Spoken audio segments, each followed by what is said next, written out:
Joan Lawrence was born in 1921 in Ottawa, Ontario, to parents William and Irene. In 1940, 19-year-old Joan began working as a freelance writer for the Toronto Star and other newspapers. In 1943, she married an Army lieutenant named Burton Gamble, but they divorced in 1949. In the 1980s, after caring for her parents until their deaths, she moved to Huntsville, Ontario. She then began taking in mass amounts of unwanted kittens into the shack she lived in and became known around town as the Cat Lady. However, in 1994, the shack burned down after she stacked newspapers too close to the wood stove, forcing her into a boarding house. The cats survived and she continued caring for them. In 1997, 77-year-old Joan moved to Cedar Pines Christian Retirement Lodge, a facility owned by Catherine Lunn. I say facility, but it was really just a house that the Lunn family called a retirement lodge. When Joan moved in, she was placed in the attic of the home. When she began complaining about the rent, they moved her into an 8x10 shed on the property. The shed lacked insulation and running water and barely had heat to keep her warm. To top it all off, they were charging her $600 a month in rent, and she was using her pension to pay for it. The brothers who owned the farm were David, Walter, and Paul Lawn, and they also rented homes to multiple other elderly people, including 90-year-old John Semple, 71-year-old John Crofts, 70-year-old Ralph Grant, and a man named Alan Marshall. Joan was known for wearing clothes from the Salvation Army and for hitchhiking in the middle of winter. She would offer people $20 for a short ride into town, but most refused to accept it. In September of 1998, a social worker learned about the horrible conditions Joan was living in and called the police. When they arrived, they found Joan in the shed and contacted Adult Protective Services. The family then moved her out of the shed and into an old decommissioned van on the farm. A month later, in November of 1998, Alan Marshall, who was close friends with Joan, called the police and reported her missing. He said he heard gunshots and then saw the Lawn brothers operating a backhoe the night she disappeared. When the investigation began into Joan's whereabouts, they discovered that someone had stolen her $744 income tax check right before she went missing, and she had hired a local attorney to assist her.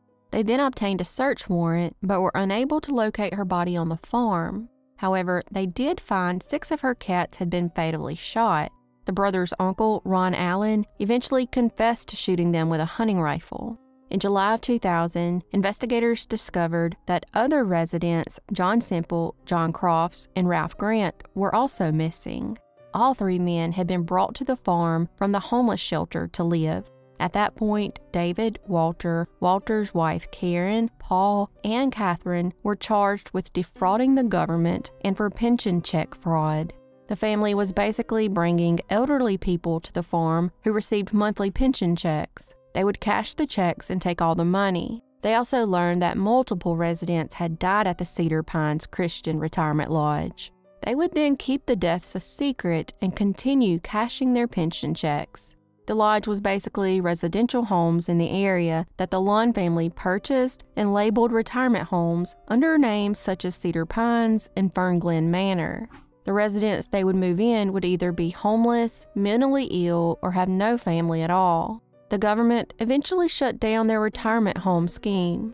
David, Walter, and Catherine all had criminal records, and in 2003 and 2004, Walter, Paul, and Catherine pleaded guilty to defrauding the federal government of more than $120,000 in benefit money it was providing their residents. The Lawn family has refused to cooperate with the investigation into the missing 4 residents, and all searches of the property left investigators empty-handed. As of 2024, Joan Lawrence, John Semple, John Crofts, and Ralph Grant have never been found, and this case remains unsolved.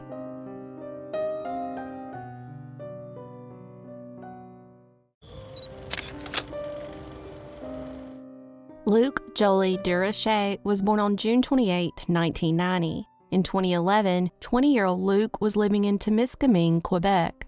On the night of March 4, 2011, he told his parents he was staying at a female friend's basement apartment at 683 Sherbrooke in North Bay, about 40 miles from where he lived. That night, as a huge snowstorm blew into town, Luke and his friends sat inside, drinking and doing Jell-O shots. However, at some point, the intoxicated group decided to go out. Luke and 3 other boys went on ahead while the female friends stayed behind to continue getting ready. Upon reaching Main Street a few blocks away, the guys tried to get into Blur nightclub, but one of the friends was denied entry. So they crossed the street at 11:45 p.m. and tried Cecil's Eatery and Beer Society. They all got in except for Luke, who was visibly intoxicated. At this point, Luke and his male friends got separated. Grainy images from surveillance footage show Luke entering the establishment, and at 11:54 p.m., the bouncer can be seen holding the door for him as he walks out and begins walking west on Main Street. However, friends say this was wrong and that he actually headed up Wild Street, which is back in the direction of the apartment. Unfortunately, after his parents reported him missing, the police waited 6 days to start their investigation, believing he would turn up. When they finally started their investigation, they searched the apartment at 683 Sherbrooke. There, they found Luke's dark navy American Eagle jacket, his prescription eyeglasses, a hoodie, his cell phone, and a necklace. 10 days later, his bank card was found in the 500 block of Sherbrooke Street. However, the account hadn't been accessed since the day he went missing, when he withdrew $20 earlier in the day. In October 2019, investigators released information that stated Luke had been seen at Shooter's Bar in the Voyager Inn on Delaware Street. An employee recalled seeing him around 3 a.m. He then allegedly obtained a ride from another patron and was never seen again. Investigators then received a false lead that said Luke had been killed and his body dumped near his hometown of Témiscamingue, Quebec. The person who provided the false lead was eventually arrested in 2013 and charged with misleading police. He was ultimately convicted and received jail time. In 2022, his father and private investigator Ellen White searched the crawl space of the building Luke had planned to stay at. The search was based on information Ellen received that Luke had been murdered and his body was taken back to this building. Unfortunately, nothing was found. In 2023, investigators received new credible information from a witness who was at the North Bay apartment the night Luke disappeared. It happened in his residence in Sherbrooke.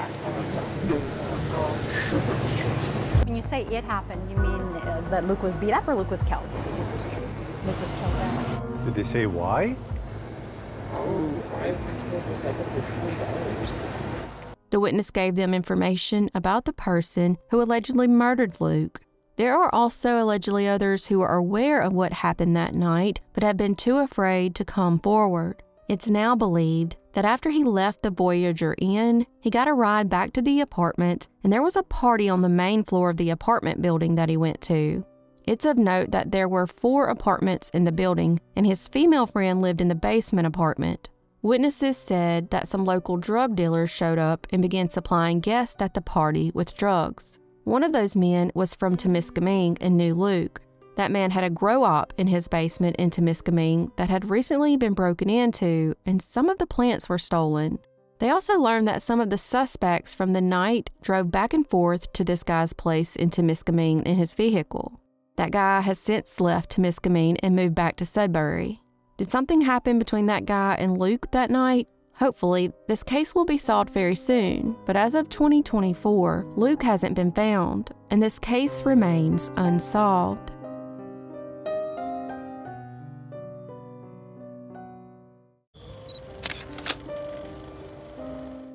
Nicholas Adamson was born on September 21, 1992, went by Nick, and was the oldest of 3 brothers. In early 2022, 29-year-old Nick was living with his parents in St. Catharines in Ontario, Canada, and was described as a homebody who loved video games and movies. On the night of March 17, 2022, Nick went with friends to a popular nightclub called the Moose and Goose in Thorold, about 5 miles from St. Catharines. That night, he called his mother, Jennifer, twice asking for money so he could buy more drinks, and she agreed, but he never got the money. He was seen inside the bar that night, having a good time, dancing and drinking with his friends. At 1:15 a.m., he went outside for a cigarette, but was denied re-entry. He then borrowed his friend's phone to call his mother and ask for a ride home. Video surveillance shows him walking along Sullivan Street toward Pine Street. While waiting for her to arrive, he called her phone 10 times. During one of those calls, he told Jennifer that he was by Collegiate Secondary School on Niagara Street, about half a mile from the Moose and Goose. From my research, Collegiate Secondary School is in St. Catharines and not on Niagara Street.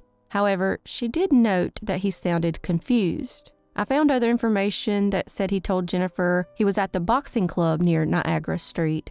It's possible he was telling her different places, and that's why she said he sounded confused. The phone eventually died around 1:58 a.m. She arrived 5 minutes later at 2 a.m. and drove by the school but never saw him. She then went to the bar to search for him, but once again, nothing. Since Nick was known for bouncing around, she believed he most likely ended up at another party, so she went home. However, by the next day, when she still hadn't heard from him, she called his brother, who told her to report him missing. After that night, Nick has never been seen again. Since that club has a reputation for patrons having their drinks spiked, they believe that when Nick walked outside, someone offered him a toke from a laced joint. If that's true, it would explain his confusion that night. Investigators reached out to the public, asking them to check their properties, outbuildings, and sheds, but unfortunately, there was still no sign of Nick. There's also a canal nearby, but it's drained every year, and if he had fallen in, he would have already been found. A lot of the area where he was last seen was searched extensively, but no signs of Nick have ever been found, and as of 2024, this case remains unsolved.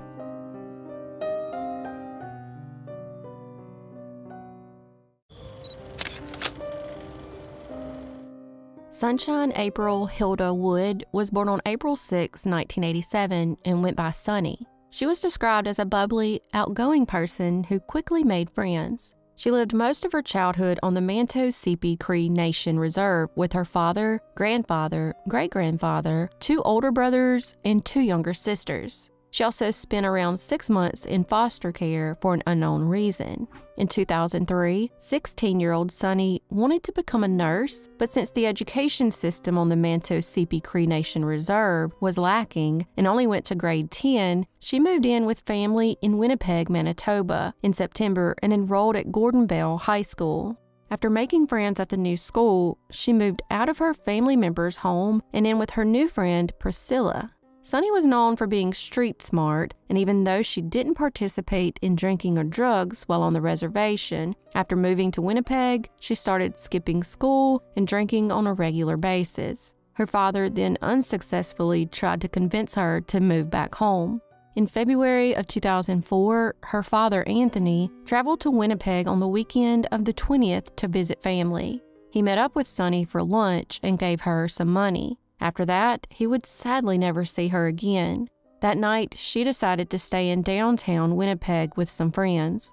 She drank for a while at St. Regis Hotel Bar and then was seen at around 11:45 p.m. on the hotel's surveillance camera walking outside for a cigarette.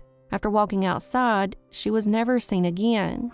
On February 26, Anthony learned that his daughter was missing.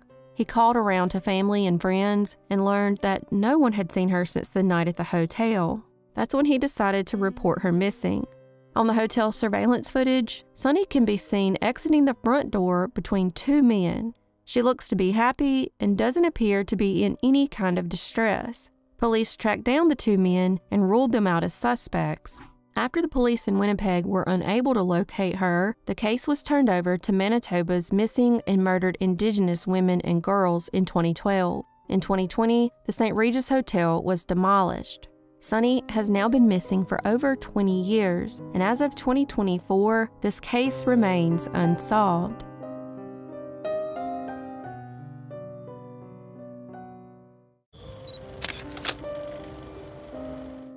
In 2002, 30-year-old David Michael MacDermott, who went by Dave, was living with a friend on Mill Street in Kitchener, Ontario. His family described him as a very charming and loyal individual who had a very active social life and made friends easily. On November 9, 2002, Dave went to the now-defunct Club Renaissance in downtown Kitchener to celebrate a friend's birthday. After leaving the bar, he returned home and was never seen again. He had plans to pick up some hockey gear from his ex at 3 a.m., but never showed up. When his cousin came by the following day to pick him up for a hockey game, Dave's car was gone, and he was nowhere to be found. No one came to the door, and all calls to his cell phone went unanswered. He then found Dave's dog running around the neighborhood. Concerned, he called Colleen Stevens, Dave's younger sister, to inform her he couldn't find him. Colleen then called around to everyone in Dave's life, hoping he had simply stayed elsewhere after the bar the night before. Sadly, they had not seen him either. As a last-ditch effort, she called the friend whose house Dave was living in, but received a strange response from the man. He told her Dave no longer lived there and to stop effing calling the house. This was even stranger because he was a family friend that she had known for most of her life. They waited a few days, hoping he would show up, but he never did, and they decided to report him missing. However, they were surprised when officers told them that Dave had a warrant out for his arrest for an alleged assault charge. When investigators questioned the friend who owned the house, he said that Dave came home from the bar with a big wad of cash and told him he had really done it this time. He then packed up his belongings along with his dog and left. However, Dave's family was very skeptical of the story and didn't feel like Dave would leave without saying something. Also, since Dave had a warrant out for his arrest, the police weren't looking for a victim of a possible crime, and instead were looking for someone who might be on the run. So, they basically accepted what the landlord told them. Considering his dog was found roaming the neighborhood and he never picked up his last paycheck from work, it seemed likely to the family that a crime had occurred. 2 months later, in January 2003, Dave's car was found covered in snow in an apartment parking lot around the corner from where he lived. Unfortunately, it didn't lead them any closer to finding Dave. The case was reopened in 2008 after investigators received a tip that Dave had been murdered, but after working the lead for months, it turned out to be a dead end. Investigators now at least believe Dave's disappearance is related to foul play.